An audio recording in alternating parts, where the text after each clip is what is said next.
नमस्कार, हम ही दिनेश लाल यादव निरहुआ। कोरोना बीमारी जे महामारी के रूप ले चुकल बा।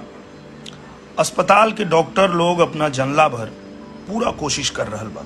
अगर कोरोना बीमारी हो गई लोग है, लेकिन खांसी और बुखार के हल्का फुल्का लक्षण हो तो घर पे और लोग से अलग रह के भी ये बीमारी के फैले से रोकल जा सकेला।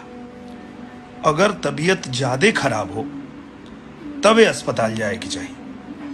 कोरोना के टीका ले लेला के बाद भी कोरोना से बचे के उपाय करे के बा। मास्क पहने के बा, केहू दूसरा से 2 गज की दूरी बना के रखे के बा और बार बार हाथ बढ़िया से धोवे के बा। हमनी के साथे मिल के कोरोना से लड़े के बा। घर पर ही रहीं